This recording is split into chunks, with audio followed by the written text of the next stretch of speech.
Bon, il est vraiment temps qu'on aborde le sujet qui est dans le titre de cette vidéo, avec de la littérature scientifique et des preuves à l'appui. Vous avez bien compris dans toutes mes vidéos que je mets en avant une alimentation anti-régime. Mais avant de commencer, je voulais vous informer qu'il y a une semaine, je viens de créer une chaîne TikTok qui me permet en fait de rester en contact avec vous.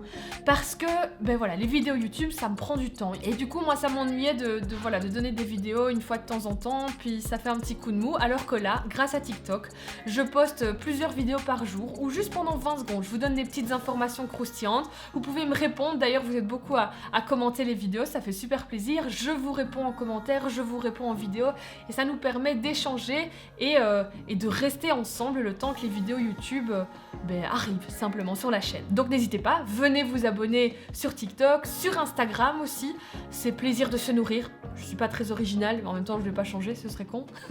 Venez sur TikTok, sur Instagram et sur cette chaîne YouTube si vous n'êtes pas abonné évidemment, c'est le moment. Voilà, dans cette vidéo, je vais vous parler des preuves scientifiques qui démontrent les effets néfastes et les effets négatifs des régimes. Je vous parlerai aussi une autre fois dans une autre vidéo de la littérature scientifique qui montre les bénéfices de l'alimentation intuitive, mais ça c'est pour plus tard. Mais pour l'heure, je vais vous démontrer pourquoi il est important qu'à partir de maintenant, vous laissiez de côté la culture des régimes. Mais restons critiques les amis, je ne prétends à aucun moment avoir la science infuse. Tout ce que je vous dis dans mes vidéos, c'est grâce à des livres, grâce à des articles scientifiques que j'ai pu lire, que je vous donne les infos. Mais il y a plein de choses que j'ai pas lues, que je ne connais pas, donc je reste ouverte à plein de nouvelles choses, à plein d'autres informations qui viennent peut-être contredire ce que je vous apprends ici. Ce que je dis maintenant, c'est des choses qui sont démontrées scientifiquement, mais ça tombe dans 10 ans, ce que j'aurais dit là maintenant, c'est nul. C'est de la merde, mais bon, ça, jusque-là, je peux pas savoir. Sachez que ce que je vais dire dans cette vidéo s'adresse surtout à un public qui n'est pas dans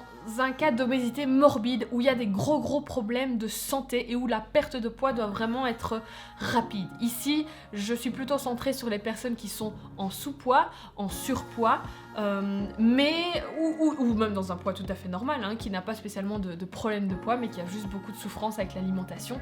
Mais je ne parle pas des personnes qui sont vraiment dans des cas d'obésité morbide. Commençons par une chose importante, c'est déjà de bien comprendre ce qu'on doit rejeter, ce qu'on doit bannir, ce que c'est vraiment du coup un régime. Je suis persuadée qu'avec mes autres vidéos, vous savez identifier ces régimes-ci. Le régime sans sucre, le régime sans gras, les régimes hyperprotéinés, avec les shakes, les régimes keto, etc. Mais prenez conscience dès maintenant que ce que je vais vous dire maintenant, c'est aussi un régime, un plan alimentaire. Faire attention, faire un jeûne, manger équilibré ou faire un rééquilibrage alimentaire, ça aussi, c'est faire un régime. Aujourd'hui, généralement, un régime, on appelle ça un rééquilibrage. Pourquoi c'est considéré également comme un régime? Eh bien simplement parce que vous allez contrôler volontairement votre alimentation dans le but de perdre du poids. Maintenant que les choses sont claires, je ne vais pas faire une revue exhaustive de la littérature, mais on va voir certains articles qui démontrent que ces régimes n'ont pas d'effet vraiment bénéfique à long terme. Restez bien jusqu'au bout de cette vidéo pour avoir toutes les informations et n'hésitez pas aussi à la partager pour tenir au courant vos proches qui pourraient aussi être dans cette culture des régimes et qui pourraient du coup subir tous les effets néfastes des régimes. C'est aussi important qu'ils soient tenus au courant, qu'ils sachent dans quoi ils s'engagent lorsqu'ils font un plan alimentaire, un rééquilibrage, etc. Concernant les études, je ne vais pas à chaque fois que je donne une information donner tous les détails de l'étude, vous pourrez trouver en description de cette vidéo les références. Je vous l'ai déjà dit, mais je le redis parce que c'est important. 95% des gens qui font un régime, après maximum 2 ans, reprennent le poids perdu, voire même plus. Et ça s'appelle l'effet yo-yo. Parlons-en justement de cet effet yo-yo. Il y a une étude sur 32 ans, l'étude du cœur de Framingham. Alors, si vous me voyez lire, c'est normal, hein, parce que je ne peux pas retenir absolument tous les chiffres, etc. Donc mes petits brouillons sont bien. Sur cette étude, on a étudié plus de 3000 hommes et femmes et on a observé que peu importe le poids initial des participants, les personnes dont le poids augmente et diminue comme ça tout au long de l'étude, donc qui font cet effet yo-yo, ont en fait un taux de mortalité plus élevé et un risque 2 fois plus élevé de mourir d'une maladie cardiaque. Et ça, c'est indépendant des risques cardiovasculaires et ça reste valable peu importe le poids de la personne. De même, l'effet yo-yo est un facteur de risque pour les maladies inflammatoires, l'hypertension et l'insulinorésistance, c'est-à-dire le diabète de type 2. L'effet yo-yo est donc en partie responsable de la surmortalité liée au poids. Continuons avec d'autres conséquences des régimes et vous allez voir, c'est pas joyeux. Alors, on a aussi 45% de risque de développer des troubles du comportement alimentaire. 49% des gens, après un régime, font des crises de compulsion alimentaire. Dès qu'on arrête un régime, il y a un plus grand stockage du gras, et plus particulièrement au niveau abdominal. Et le stockage de gras à cet endroit-là, c'est un risque pour des maladies cardiovasculaires. Donc, il y a des risques de problèmes cardiaques. Quand on fait un régime, il y a aussi des risques de perdre la sensation de rassasiement, de faim, de satiété. Mais aussi une augmentation du stress, un sentiment d'échec, d'anxiété sociale, de faible estime de soi, une augmentation du risque de mort prématurée et aussi une baisse du métabolisme. Alors ça, je vais faire une petite pause là-dessus parce que c'est assez intéressant. Vous savez, le métabolisme de base, c'est la quantité de calories qu'on dépense lorsqu'on est au repos. Alors, il y a eu aux États-Unis une étude qui a été réalisée avec le concours. En fait, il y a eu un concours très connu en Amérique qui était un concours de celui qui perd le plus de poids, il gagne.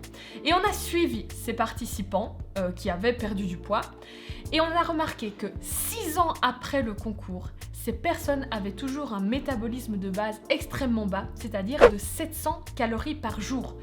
C'est très peu, parce que sachez qu'en moyenne, on dit qu'une personne dépense 1300 calories par jour. On est à 700, c'est la moitié. De plus, ils avaient encore 5 kilos en moins qu'avant de masse maigre, c'est-à-dire de muscles, donc ils avaient perdu en muscles et ils ne l'avaient pas récupéré. Si on veut, la privation a été telle que leur corps est resté un petit peu en mode survie et a continué de dépenser très peu de calories au cas où on le prive à nouveau de quelque chose. Donc les régimes marquent le corps aussi à long terme au niveau des effets biologiques de tout ce qui se passe à l'intérieur de nous. Et la génétique dans tout ça. Souvent j'entends oui mais moi je suis constituée différemment, etc. Alors oui, il y a des gènes qui influencent l'obésité, on l'a découvert, mais les gènes ne font pas tout. C'est pas parce qu'on a les gènes qu'on est obligatoirement en surpoids. Alors justement pour ça, il y a une étude qui a été réalisée sur 2000 couples de jumeaux. On mettait un jumeau au régime et l'autre pas au régime. Et on a observé que le jumeau au régime avait 2 à 3 fois plus de chances de prendre du poids que l'autre. Donc, indépendamment de la génétique, le régime est associé à une prise de poids. Ils ont aussi pu observer que le risque de prendre du poids augmentait proportionnellement à la privation. Donc, plus la personne s'était privée, plus elle avait de risque d'augmenter le poids. Les régimes pour perdre du poids, le jeûne, le rééquilibrage, etc. sont donc les plus grands prédicteurs de prise de poids, et ça peu importe le poids de la personne qui suit ces régimes. C'est un niveau de preuve de type A. C'est aussi fort que le lien entre tabagisme et cancer du poumon. Mais ça c'est intéressant, parce que c'est pas parce qu'on sait que la cigarette cause le cancer du poumon qu'il n'y a pas des gens qui vont commencer à fumer. Donc du coup, si on vous dit que les régimes c'est mauvais pour votre santé, c'est pas pour autant que vous n'allez pas commencer un régime. C'est contradictoire quand même, hein. Alors pourquoi est-ce qu'on continue les régimes? Alors il y a plein d'explications à ça. Le marketing, la pression sociale, mais là j'ai envie de vous parler d'un effet, d'un réflexe que j'ai lu dans un livre qui est assez drôle, franchement. Écoutez, il s'agit du réflexe moderne de Semmelweis. J'espère que je le prononce correctement. Ce réflexe porte en fait le nom du médecin qui a découvert, si on veut, cet effet. Ce réflexe, si on veut, il consiste en fait à rejeter les preuves scientifiques lorsque ce n'est pas accepté dans les normes de la société et dans la culture. Ce qui est drôle, c'est la façon dont cet effet a été trouvé. Le docteur Semmelweis, c'est un docteur qui a vécu dans les années 1840. Et il a démontré scientifiquement, à ce moment-là, que, en fait, si les médecins se lavaient les mains, il y avait beaucoup plus de chances pour que les patients se portent bien, pour ne pas transmettre de maladies, pour prévenir de la santé si on veut. Eh bien, le docteur Semmelweis a été licencié et radié de l'ordre des médecins pour avoir présenté des idées farfelues. Alors parce que, évidemment, à ce moment-là, c'était pas vraiment accepté qu'on dise que c'était la faute des médecins, que c'était eux qui devaient se laver les mains, etc. Il a fallu attendre que ce docteur meure pour que les autres médecins soient d'accord avec lui et disent « Ok, il avait en fait raison ». Alors maintenant que c'est devenu une nouvelle norme pour les médecins de se laver les mains par mesure d'hygiène et par prévention pour la santé de leurs patients, s'il vous plaît, n'attendez pas que je meure pour laisser de côté les régimes. Si vous voulez que la société change et arrête de nous bombarder de régimes, accepte la différence des corps, commencez vous-même par ne pas consommer les régimes et par vivre avec votre corps. Et bien voilà, on se retrouve sur une prochaine vidéo sur YouTube et en attendant, n'hésitez pas à aller sur TikTok, sur Instagram, posez-moi vos questions, j'y répondrai, venez voir les petites informations croustillantes et en attendant, faites-vous plaisir et bon appétit.